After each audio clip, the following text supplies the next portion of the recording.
Assalamu alaikum wa rahmatullahi wa barakatuh. Bienvenue sur votre chaîne Islam Aïcha, où nous explorons ensemble la foi, la spiritualité et tout ce qui nous rapproche d'Allah, le Tout-Puissant. Aujourd'hui, nous allons parler d'un sujet à la fois simple et profondément puissant, un trésor qui peut transformer nos vies, apaiser nos cœurs et même accomplir l'impossible. Ce sujet, c'est le dhikr, ou comme j'aime l'appeler, la couronne du dhikr. Imaginez un instant, vous pourriez surmonter vos problèmes, trouver la sérénité et vivre une vie remplie de bénédictions, simplement en répétant des mots sincères qui louent Allah. Incroyable, n'est-ce pas? Restez avec moi pour découvrir ce secret divin. Le dhikr n'est pas seulement une parole prononcée, c'est une nourriture pour l'âme. Tout comme notre corps a besoin d'eau et de nourriture pour vivre, notre cœur et notre esprit ont besoin du dhikr pour se nourrir et s'épanouir. Allah nous dit dans le Coran, certes, c'est par l'évocation d'Allah que les cœurs s'apaisent. Surat Ar-Ra'd, même les sciences modernes confirment cela.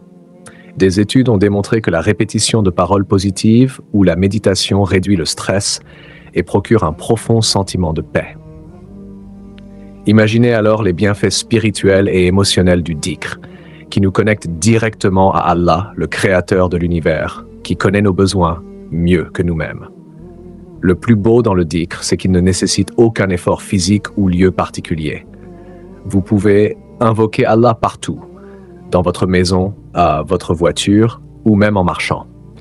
Chaque mot de dhikr est une lumière ajoutée à votre vie et une récompense multipliée dans l'au-delà. Le dhikr est bien plus qu'une simple répétition, il englobe plusieurs formes d'évocation. Lire le Coran est une forme de dhikr. Dire Alhamdulillah après un repas ou une boisson est une forme de dhikr. Prononcer Subhanallah, Alhamdulillah, Allahu Akbar, à tout moment est également du dhikr. Le prophète, paix et bénédiction sur lui, a dit « Voulez-vous que je vous informe de la meilleure de vos œuvres, la plus pure auprès de votre Seigneur, celle qui élève le plus haut degré et qui vaut mieux que dépenser de l'or et de l'argent, et même mieux que de combattre vos ennemis sur le champ de bataille ?» Ils dirent « Ô messager d'Allah ». Il répondit « C'est l'évocation d'Allah. » C'est l'évocation d'Allah. Prenez un moment pour réfléchir à cela. Parmi toutes les œuvres pieuses que nous pouvons accomplir, le dhikr est le meilleur. Pourquoi? Parce qu'il renforce notre connexion directe avec Allah, apaise nos âmes et illumine nos vies. Le prophète, paix et bénédiction sur lui, nous a également avertis de la différence entre celui qui invoque Allah et celui qui ne l'invoque pas. Celui qui évoque Allah et celui qui ne l'évoque pas sont comparables aux vivants et aux morts, rapporté par Al-Bukhari. Alors, mes chers frères et sœurs, si vous voulez donner vie à votre cœur et à votre âme, ne sous-estimez jamais le pouvoir du dhikr. Dans cette vidéo, nous allons plonger ensemble dans l'univers merveilleux du dhikr. Nous explorerons ses différentes formes et significations, découvrirons ses bienfaits à la fois spirituels et scientifiques et partagerons des histoires inspirantes de personnes qui ont vu leur vie transformée grâce au dhikr. Alors restez avec moi. Car à la fin, je vous donnerai des conseils pratiques pour intégrer le dhikr dans votre quotidien et ainsi profiter de ses bienfaits dès aujourd'hui. Rappelez-vous, chaque seconde passée à invoquer Allah est un investissement pour votre vie ici-bas et dans l'au-delà. Commençons. Bismillah. La couronne du dhikr, une clé de sérénité et de succès. Assalamu alaikum wa rahmatullahi wa barakatuh, chers frères et sœurs. Imaginez un instant un trésor caché, simple d'accès, sans effort physique et qui peut transformer votre vie en apportant paix, sérénité et bénédiction. Ce trésor, c'est le dhikr, ou l'évocation d'Allah. Le dhikr n'est pas seulement un acte spirituel, c'est une puissance qui répare le cœur, renforce l'âme et illumine la vie de celui qui s'y attache. Allah nous dit dans le Coran, certes, c'est par l'évocation d'Allah que les cœurs s'apaisent. Imaginez le pouvoir de ces quelques mots, dits sincèrement. Subhanallah, Alhamdulillah, La ilaha illa Allah, Allahu Akbar. Ces simples invocations ne sont pas seulement des mots, ce sont des clés qui ouvrent les portes de la quiétude et de la proximité avec Allah. Le prophète Mohammed, paix et bénédiction sur lui, a décrit l'importance du dhikr avec une image frappante. Il a dit « Celui qui évoque Allah et celui qui ne l'évoque pas sont comparables aux vivants et aux morts. Mais le dhikr, qu'est-ce que c'est vraiment? Ce n'est pas uniquement répéter des mots. C'est une connexion profonde avec le Créateur, une reconnexion spirituelle dans un monde rempli de distractions. Le dhikr peut être intégré dans chaque aspect de notre quotidien, nous permettant de rester toujours proche d'Allah, où que nous soyons, quoi que nous fassions. Le dhikr est riche et varié, et chaque forme a sa propre beauté et ses propres bienfaits. Voici quelques-unes des principales formes de dhikr. Subhanallah, la glorification d'Allah. Ces mots nous rappellent la perfection d'Allah et l'imperfection de toute autre chose. Alhamdulillah, la reconnaissance et la gratitude. En répétant ces mots, nous nous souvenons des innombrables bienfaits qu'Allah nous accorde chaque jour. Allahu Akbar, la grandeur d'Allah. Ces mots renforcent en nous la conscience qu'Allah est au-dessus de tout, plus grand que nos peurs, nos soucis et nos limites. La ilaha illa Allah, l'essence de notre foi. Ces mots rappellent que seul Allah mérite d'être adoré. Et ce n'est pas tout.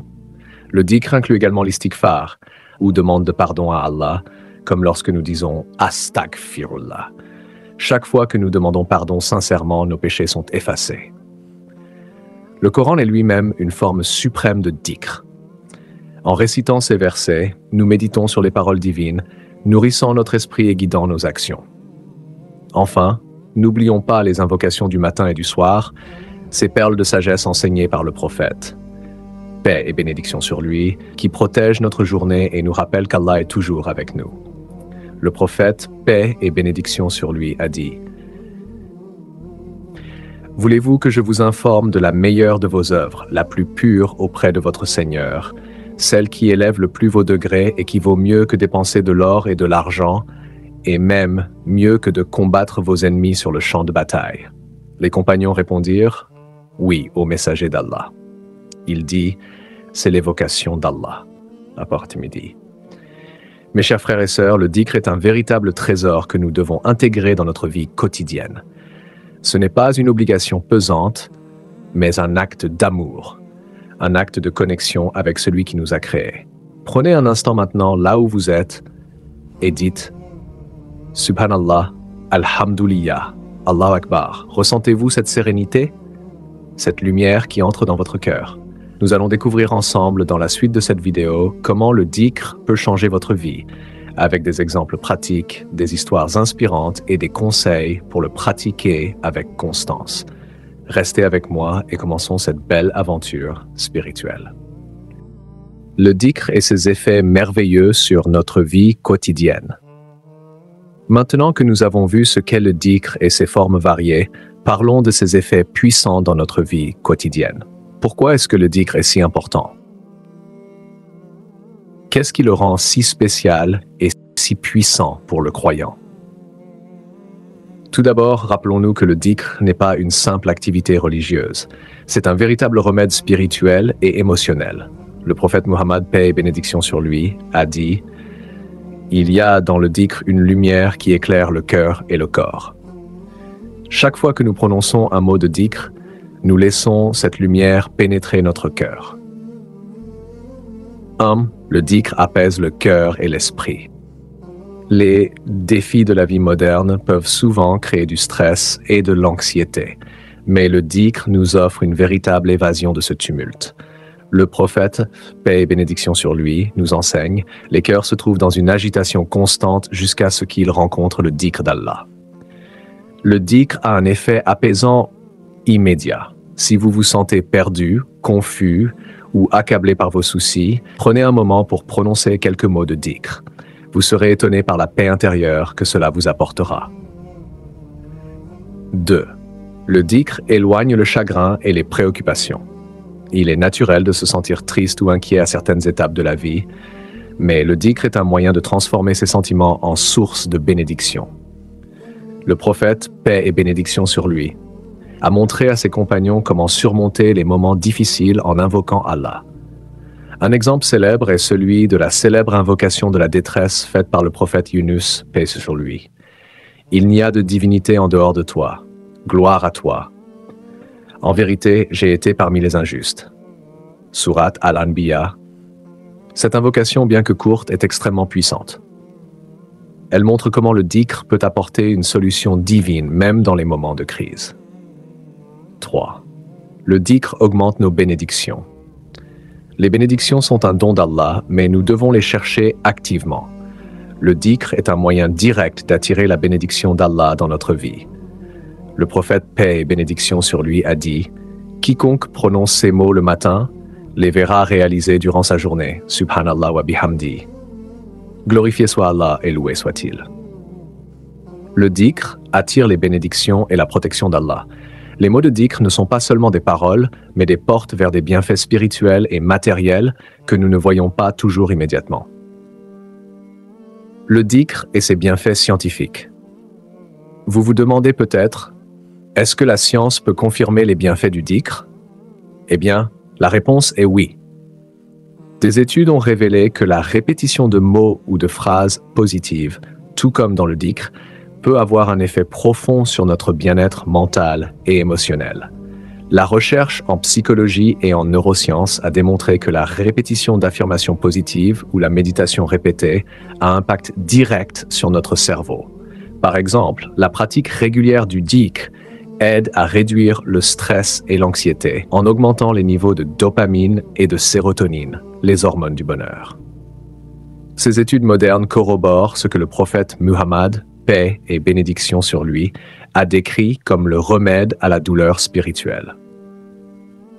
Les chercheurs ont également découvert que l'attention portée à des mots répétés pendant la méditation, ce qui est similaire au dhikr, aide à améliorer la concentration, la mémoire et même à ralentir le vieillissement cérébral. Imaginez donc si ce même phénomène était appliqué au dhikr, qui est une forme d'invocation non seulement pour notre esprit, mais aussi pour notre âme. Le dhikr et son pouvoir de guérison. Un autre aspect fascinant du dhikr est son pouvoir de guérison, à la fois spirituel et physique. Le prophète, paix et bénédiction sur lui, a dit « Il n'y a rien de plus bénéfique pour les croyants que le dhikr d'Allah. » Cela va au-delà de l'esprit et touche la guérison physique. De nombreux musulmans ont fait l'expérience de la guérison physique après avoir pratiqué régulièrement le dhikr. Que ce soit pour soulager la douleur, pour améliorer la santé mentale ou pour apporter un équilibre émotionnel, le dhikr a une puissance inouïe. Nous connaissons tous des histoires de personnes qui ont trouvé la guérison après avoir fait du dhikr, une partie intégrante de leur routine quotidienne. Le dhikr n'est pas seulement un moyen de se rapprocher d'Allah, mais aussi un moyen d'atteindre une forme de bien-être complet. Le dhikr est la transformation personnelle. En fin de compte, le dhikr est bien plus qu'une simple pratique religieuse.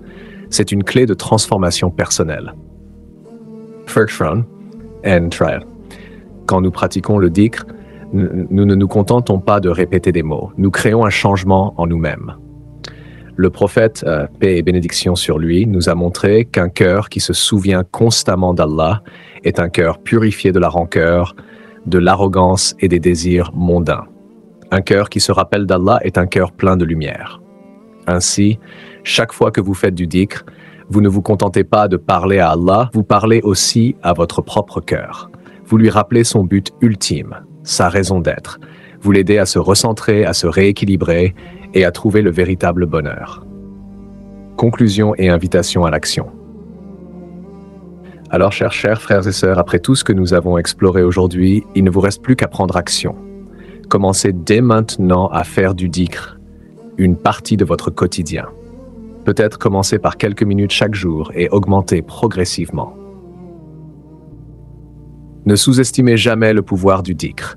Il vous apportera ce que vous cherchez, la paix, la sérénité, la bénédiction et la protection. Et surtout, il vous rapprochera d'Allah, celui qui vous connaît mieux que vous-même. Alors commencez dès aujourd'hui et voyez les changements qu'il apportera dans votre vie. Je vous invite à rejoindre ce voyage spirituel, à faire du dhikr une priorité. Que chaque instant soit une occasion d'évoquer Allah. Souvenez-vous, par l'évocation d'Allah, les cœurs s'apaisent. Que votre cœur trouve sa paix dans le dhikr. L'importance du dhikr et du dua dans le Coran. Aujourd'hui, chers auditeurs, nous allons plonger dans un sujet fondamental pour chaque croyant, le dhikr, l'évocation d'Allah et le dua, l'invocation. Le dhikr et le dua ne sont pas de simples pratiques spirituelles. Ce sont des actes d'adoration puissants qui rapprochent le cœur du Créateur. À travers ces pratiques, nous obtenons sérénité, force et bénédiction divine. Dans cette présentation, nous allons explorer les versets du Coran qui mentionnent le dhikr et le dua en expliquant leur signification et leur contexte, en nous appuyant sur les interprétations des savants classiques. Le dhikr ici signifie se rappeler d'Allah dans tous les aspects de la vie, par les paroles comme la récitation du Coran et les formules de glorification, par les actions comme les prières, et par le cœur en méditant sur sa grandeur. Selon Ibn Kathir, ce verset montre une promesse divine. Celui qui se souvient d'Allah sera également mentionné par lui dans l'assemblée des anges. Application pratique. Réciter régulièrement des formules telles que Subhanallah, gloire à Allah, Alhamdulillah, louange à Allah, et Allahu Akbar, Allah est le plus grand.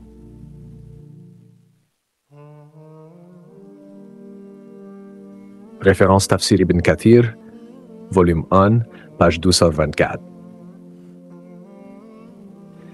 الذين آمنوا وتطمئن قلوبهم بذكر الله ألا بذكر الله تطمئن القلوب. Traduction. Ceux qui ont cru et dont les cœurs se tranquillisent à l'évocation d'Allah. Certes, c'est par l'évocation d'Allah que les cœurs se tranquillisent. Explication. Ce verset illustre la puissance apaisante du dhikr. Selon Al-Qurtubi, la quiétude du cœur ici signifie la disparition de l'inquiétude et de l'angoisse grâce à la proximité avec Allah. Le dhikr, lorsqu'il est pratiqué avec sincérité, est un remède contre le stress et une source de bonheur intérieur.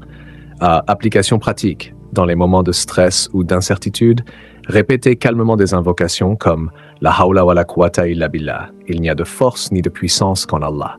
Référence Tafsir Al-Qurtubi. Ya ayyuhalladhina amanu idhkuru Allaha dhikran kathira wa sabbihuhu bukratan wa asila. Ô vous qui avez cru, évoquez Allah d'une façon abondante et glorifiez-le matin et après-midi. Explique verset, Allah s'adresse aux croyants en leur ordonnant de multiplier les actes de dhikr. Selon Ibn Kathir, le dhikr abondant a inclus toutes les formes d'évocation, prière, glorification, lecture du Coran et invocation personnelle.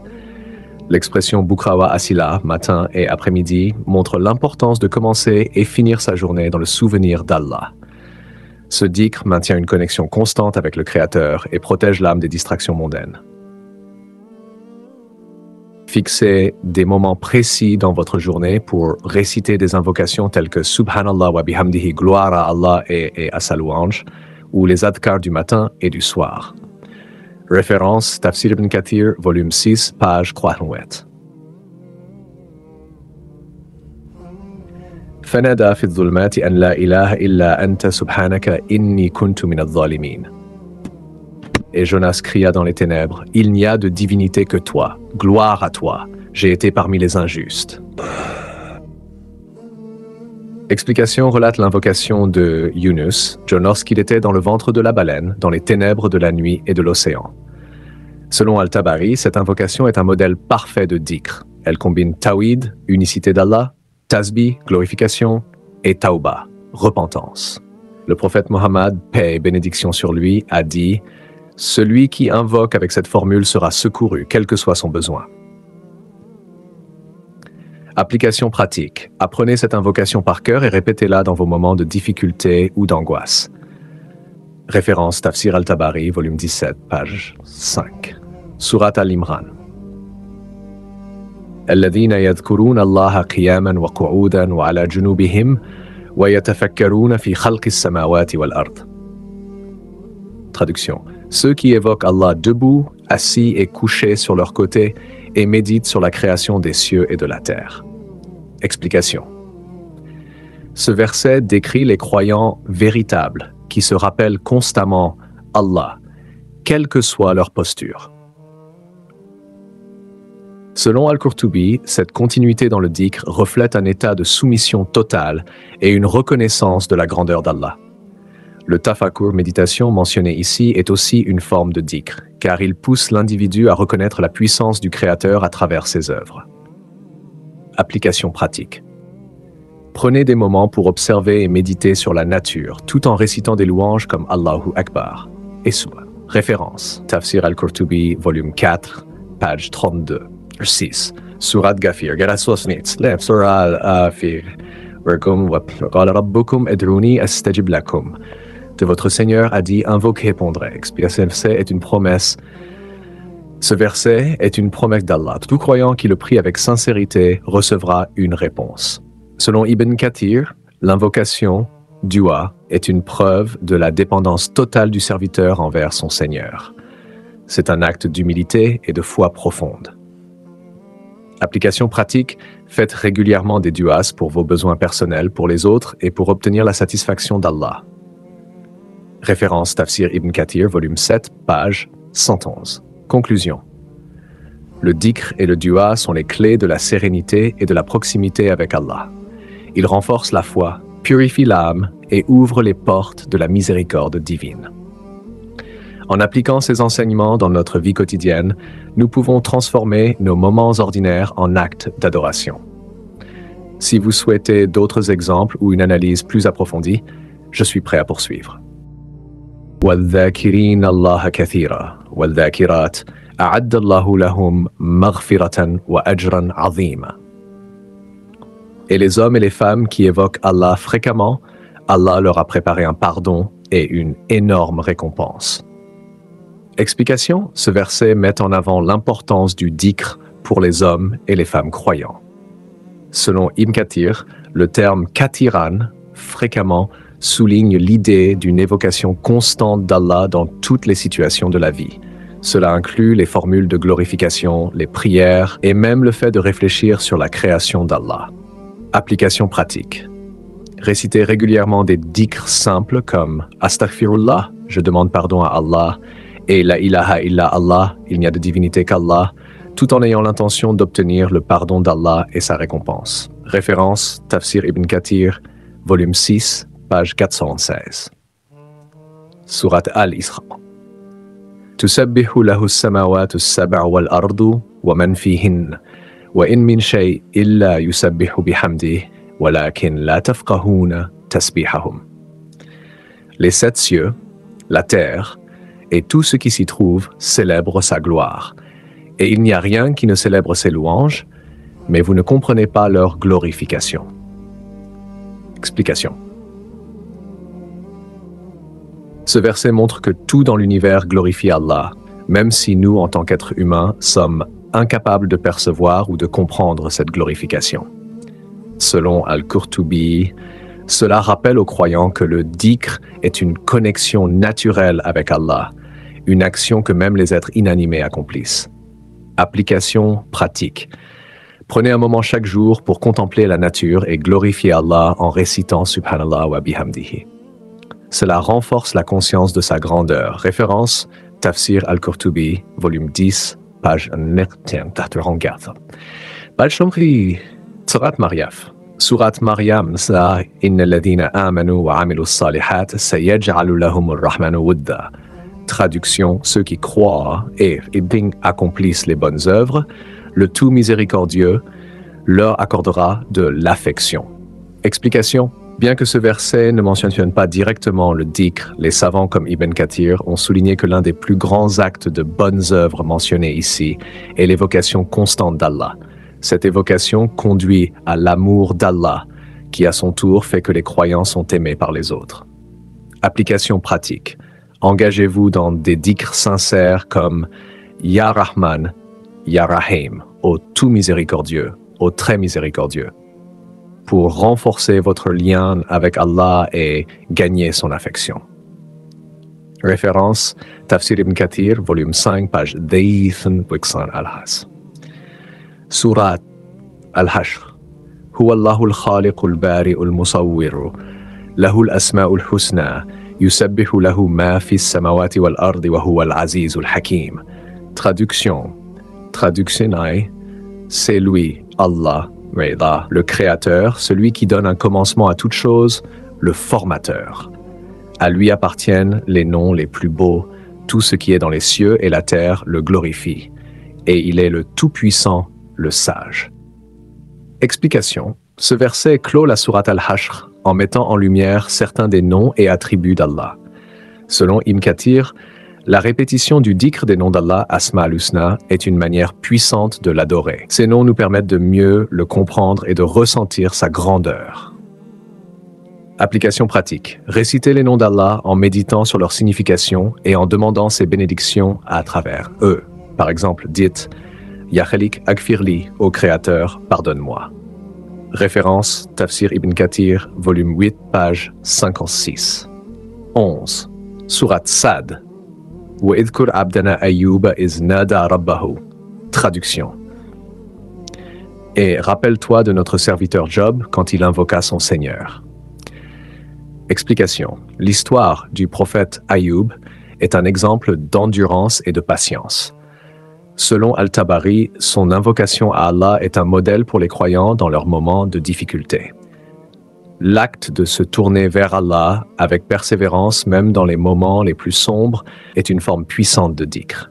Application pratique. Faites des du'as dans vos moments de souffrance en disant « Rabbi inni masani ad-durru wa anta arhamur rahimin » Seigneur, le malheur m'a touché et tu es le plus miséricordieux des miséricordieux. Référence Tafsir al-Tabari, volume 23, page 122. Conclusion générale. Le dhikr et le dua, lorsqu'ils sont pratiqués régulièrement et avec sincérité, transforment la vie spirituelle du croyant.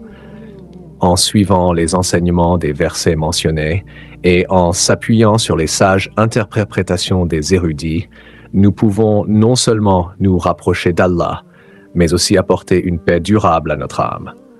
Si vous avez besoin de plus d'exemples ou d'une exploration plus détaillée, je suis prêt à continuer. Le diable vous effraie, ne les craignez donc pas, mais craignez-moi si vous êtes croyant. Explication. Bien que ce verset ne mentionne pas directement le dhikr, il enseigne l'importance de la foi et de l'invocation de Dieu pour se protéger du mal. Selon Al-Tabari, la crainte d'Allah est un rempart contre les tentations de Satan. Le dhikr, en tant qu'outil de protection, éloigne l'influence de Satan et renforce la foi. Application pratique. Utilisez le dhikr comme une forteresse spirituelle. Par exemple, récitez A'udhu billahi min ash-shaytani rajim. Je cherche refuge en Allah contre le diable maudit pour vous protéger de ses influences.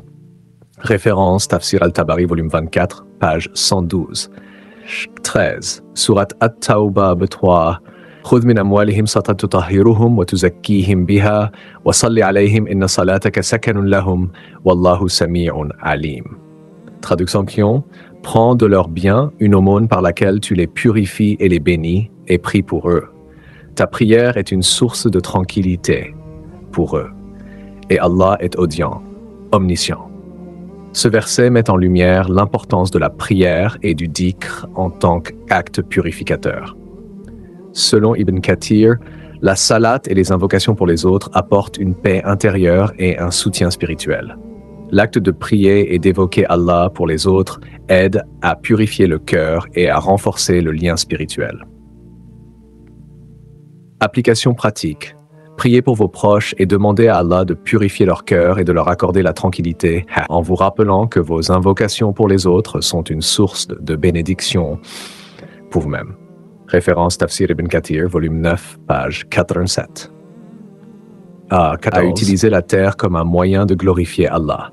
Selon Al-Qurtubi, le dhikr n'est pas seulement une pratique des lèvres, mais une méditation consciente sur les créations d'Allah, en voyant sa grandeur dans les merveilles de la nature. Le dhikr devient ainsi une manière de se connecter à Allah à travers ses signes dans l'univers. Application pratique. Lorsque vous explorez la nature, prenez un moment pour réfléchir à la beauté de la création d'Allah et répétez des invocations comme Subhanallah, gloire à Allah, en méditant sur ce que vous observez. Référence Tafsir al-Qurtubi, volume 12, page 104. Surat Al-Araf. Id'u rabbakum tadarru'an wa khufiya innahu la yuhibbul mu'tadin. Traduction. Invoquez votre Seigneur avec humilité et discrétion. Il n'aime pas les transgresseurs. Explication. Ce verset incite à une invocation humble et sincère. Ibn Kathir explique que l'invocation doit être faite avec une pureté de cœur, sans arrogance. Allah aime les invocations faites avec humilité, car elles reflètent la soumission totale du croyant devant lui. La discrétion dans le dhikr permet de le préserver dans l'intimité du cœur et dans l'action. Application pratique. Lorsque vous faites dua, assurez-vous de le faire avec humilité et sincérité, en demandant à Allah de répondre à vos besoins avec sagesse. Référence Tafsir Ibn Kathir, volume 3, page 6. Est le messager d'Allah. Et ceux qui sont avec lui sont fermes contre les infidèles, mais pleins de miséricorde, les uns envers les autres. Tu les vois s'incliner et se prosterner, recherchant la grâce d'Allah et sa miséricorde. Ce verset décrit les croyants comme des modèles de dhikr et d'humilité. Selon Al-Qurtubi, l'attitude des compagnons du prophète, paix et bénédiction sur lui, vis-à-vis du dhikr et des prières, illustre l'importance de la dévotion constante. Leur humilité et leur persévérance dans le dhikr ont ouvert les portes de la victoire divine.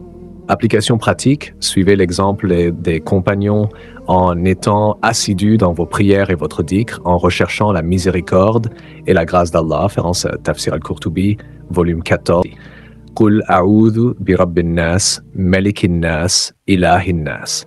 Dis, je cherche refuge auprès du Seigneur des hommes, le roi des hommes, la divinité des hommes. Cette sourate, bien que principalement une supplication de protection, représente aussi un acte de dhikr. Ibn Kathir commente que cette invocation est utilisée pour se protéger contre les malices du diable et d'autres dangers invisibles. La répétition de cette invocation renforce la foi et protège contre les influences négatives. Utilisez cette sourate comme une forme de protection spirituelle quotidienne contre les maux visibles et invisibles. Référence Tafsir Ibn Kathir, volume T, page 3. Ya ayyuhalladhina amanu, idha nudiya lis-salati min yawmil jumu'ah, fas'aw ila dhikrillah. Ô vous qui avez cru, lorsqu'on appelle à la prière du vendredi, précipitez-vous vers le souvenir d'Allah et laissez le commerce. Cela est bien meilleur pour vous si vous saviez. Ce verset met l'accent sur l'importance de répondre à l'appel du dhikr, en particulier lors de la prière du vendredi. Ibn Kathir explique que l'invocation de l'Allah et la prière en groupe pendant ce moment sont des moyens pour purifier le cœur et souligner la prééminence de la spiritualité sur les préoccupations matérielles, comme les affaires commerciales. Avez-vous déjà traversé des moments difficiles où tout semblait sombre? Et si je vous disais qu'il existe une clé puissante pour surmonter ces épreuves?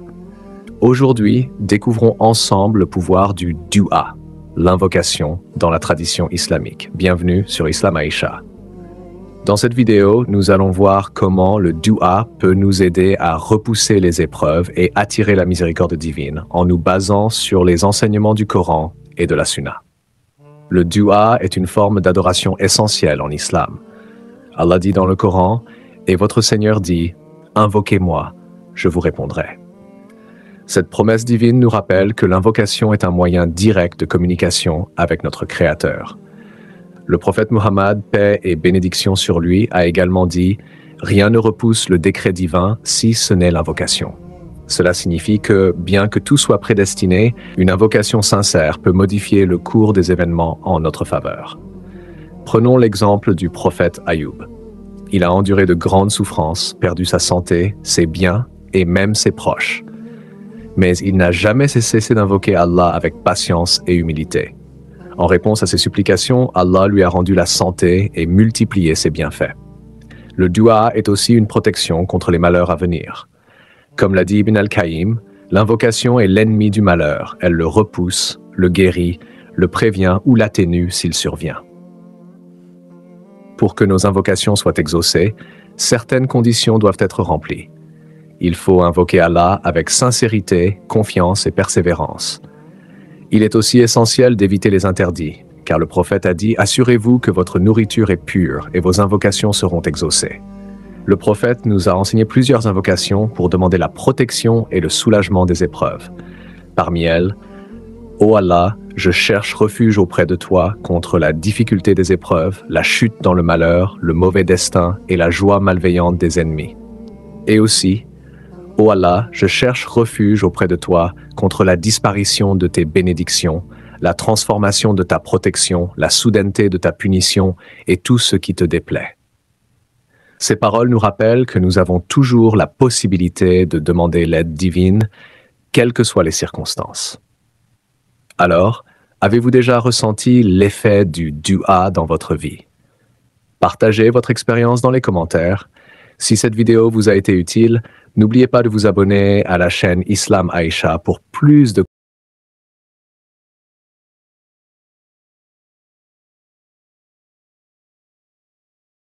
Si nous réfléchissons à la manière dont Allah exauce les invocations, nous comprenons qu'il répond toujours, mais parfois d'une manière que nous ne percevons pas immédiatement.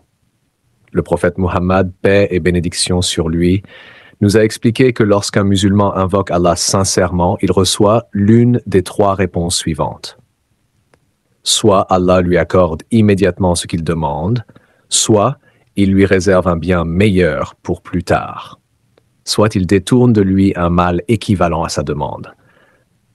Cela signifie que toute invocation sincère est bénéfique, même si la réponse ne se manifeste pas de la manière que nous espérons. Parfois, nous pensons qu'Allah ne répond pas, alors qu'en réalité, il nous protège d'un mal dont nous n'avons même pas conscience. Regardons l'histoire du prophète Jonas, Yunus, paix sur lui. Lorsqu'il s'est retrouvé dans le ventre de la baleine, il a invoqué Allah en disant « Il n'y a de divinité digne d'adoration qu'Allah. Gloire à toi, j'ai été parmi les injustes. » Grâce à cette invocation, Allah lui a accordé le salut et l'a libéré de cette épreuve. Cet exemple montre que même dans les situations les plus désespérées, l'invocation reste un espoir, une lumière dans l'obscurité. Il est important de multiplier nos invocations avec patience, sans nous décourager, car Allah aime ceux qui insistent dans leurs prières. Un autre aspect essentiel du dua est d'invoquer Allah dans les moments de facilité, et non seulement dans l'adversité. Le prophète a dit « Souviens-toi d'Allah dans l'aisance, il se souviendra de toi dans la difficulté. » Ceux qui invoquent Allah constamment, dans les bons comme dans les mauvais moments, voient leurs supplications exaucées plus rapidement lorsqu'ils traversent une épreuve. Ainsi, nous devons intégrer le dua dans notre quotidien en nous rappelant qu'il ne s'agit pas seulement d'une demande, mais aussi d'un acte d'adoration. C'est une connexion directe avec notre Créateur, une expression de notre confiance en sa sagesse infinie. Avez-vous déjà vécu un moment où une invocation vous a apporté une réponse inattendue? Partagez votre expérience dans les commentaires. Si vous avez aimé cette vidéo, abonnez-vous à la chaîne Islam Aïcha et activez la cloche pour ne rien manquer. Que la paix et la miséricorde d'Allah soient sur vous.